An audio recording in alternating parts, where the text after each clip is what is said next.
I'm sorry, you have exceeded your time, ji. Thank you very much. The last speaker for this discussion on national integration, Sayyid Adnan Kakakhail Sahib, seat number 93, Jamiatul Ulum Islamia, Banori Town, Karachi se ताल्लुक है इनका. Jamia उलूमुल Islamia Binori town Karachi. मेरे साथियों ने कल भी इस मौजू के ऊपर बहुत अच्छी बातें की. आज कोशिश करूंगा उन्हीं बातों की रोशनी में इसको बिल्कुल मुख्तसर अंदाज में पेश करूं. इसमें दो राय नहीं है कि हमारा सबसे बड़ा बहरान नजरियाती यकजहती, फिक्री वहदत और इत्तेहाद व इत्तेफाक से महरूमी है. मगर सोचने की बात यह है कि ये महरूमी 58 साल गुजरने के बावजूद अभी तक क्यों है. उसकी वजह यह है कि वो जो बुनियादी प्लेटफॉर्म दिया गया था कि पाकिस्तान का मतलब क्या, ला इलाहा इल्लल्लाह, उस पर कंफ्यूजन्स पैदा कर दी गई. एक सोचे समझे मंसूबे के तहत अभी तक पूछा जा रहा है कि पाकिस्तान क्यों बनाया गया था, कायद का विजन क्या था. क्या ये चीजें बहुत क्लियर नहीं है? और क्या इस सवाल का जवाब मैं या आप दे सकते हैं या वो नस्ल दे सकती है जिसने तख्लीक पाकिस्तान के खाके में अपने खून से रंग भरा था? ये उनकी रूहों के साथ मजाक है. ये उनकी रूहों के साथ मजाक है. ये उनकी कुर्बानियों का मजाक है कि जी आप तो कट मरे, हमें समझ ही ना आया कि आपका मसला क्या था. हमारा दूसरा बड़ा मसला अमन व अमान की दिगरगू सूरत हाल है. और बदकिस्मती से इसको बाज औकात कहा जाता है कि इस्लाम जिम्मेदार है. हालांकि कुरान का मुताला बताता है कि सबसे ज्यादा इस्लाम अमन व अमान के ऊपर जोर देता है.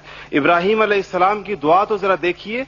मईशत की बात बाद में करते हैं, इकोनॉमी की बात बाद में करते हैं, पहले अमन की बात करते हैं. फरमाते हैं रब्बि जअल हाज़ल बलद आमिना, इलाही मेरी इस बस्ती को अमन का गहवारा बना दे. फिर फरमाते हैं वर्ज़ुक़ अहलहु मिनस समरात, इसमें रहने वालों को इनकी मईशत भी ठीक कर दीजिए. और अल्लाह ताला भी जब अपने इनामात गिनवाते हैं तो फरमाते हैं इब्राहीम अलैहिस्सलाम को कि वइज़ जअलनल बैत मसाबतन लिन्नासि व अमना, हमने आपको एक ऐसी जगह बसाया जिसको बार बार आने की जगह और अमन का गहवारा बनाया.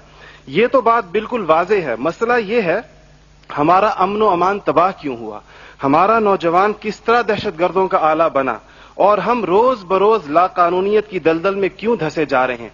जनाब सदर, नोट करने की बात है कि यह सबक उसको किसी मजहब ने नहीं सिखाया, यह सबक उसको किसी दीन ने नहीं बताया. यह तबकाती तफरीक, इस्तेहसाली निजाम, टैलेंट की बेकदरी, तालीमी ढांचे का खोखलापन, बे इंतहा करप्शन और इख्तियारात के नाजायज इस्तेमाल, वो खौफनाक मसाइल हैं जो नौजवान को इस तरफ लेकर गए हैं. आप ये मसाइल हल कर दीजिए, आप ये मसाइल हल कर दीजिए, फिर देखिए ये नौजवान दहशतगर्द है या अमन पसंद है. हमारा तीसरा सबसे बड़ा मसला जो इस वक्त बहुत अहमियत का हामिल है, जमहूरी रिवायात का फुकदान है. हम अभी तक हकीकी जमहूरी कल्चर और अवामी मैंडेट के एहतराम के माहौल को पैदा करने में नाकाम रहे हैं. टूटती बनती असम्बलियों, इंतखाबी धांधलियों और जनाब सदर अहम कौमी मसाइल में पार्लियामेंट को बाईपास करने की रिवायात ने अवाम का एतमाद मौजूदा पॉलिटिकल सिस्टम से उठा दिया है. इसके लिए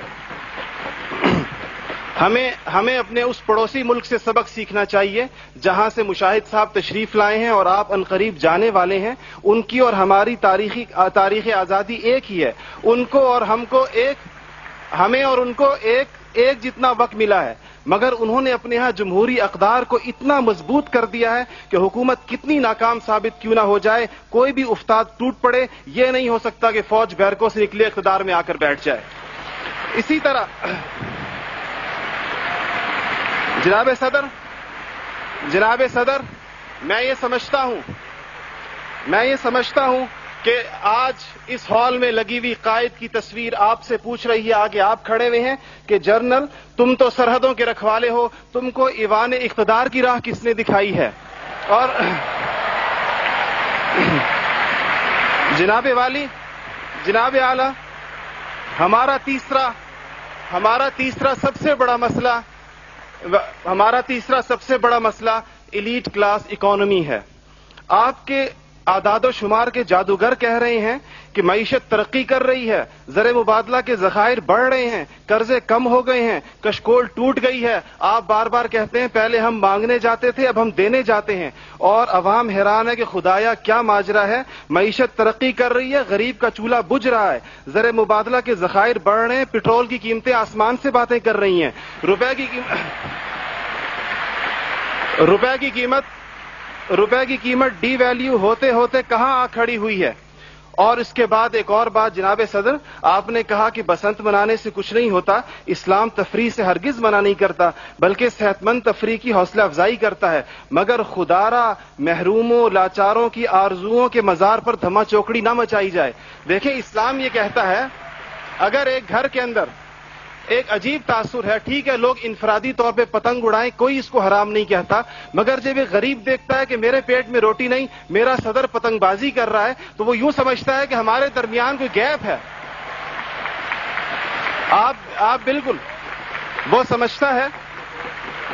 غریب کہتا ہے کہ میں غریب دیکھتا ہے، غریب آپ کو اس کے احساسات کا بالکل اس طرح لگتا ہے ایک گھر کے اندر میت پڑی ہو اور آپ دوسرے گھر کے اندر ڈرم بجائیں کہ میں تو آزاد ہوں، غم تو تمہارا ہے میرا نہیں ہے.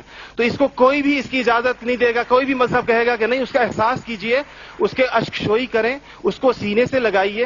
اس کے علاوہ جناب صدر ایک بہت اہم بات جو ہم محسوس کرتے ہیں کہ بعض مسائل آپ کے لہجے کی کرختی کی وجہ سے خراب ہوتے ہیں.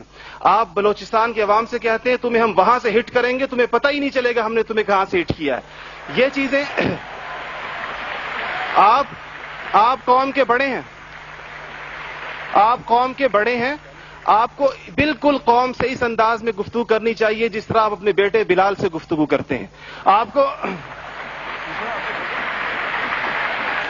اس کے جناب صدر آپ کا لہجہ جو ہے، وردی کی بات میری بہن نے کی، وردی کی بات تو آپ نے خود 14 کروڑ عوام سے کہا تھا میں 31 دسمبر کو اتار دوں گا، پھر قوم کے وسیع تر مفاد میں آپ وعدے سے مکر گئے.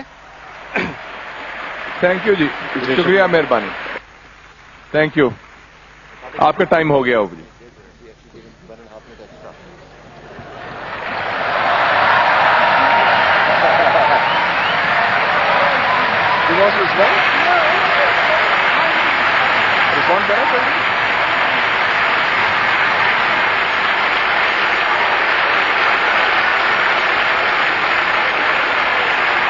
Okay.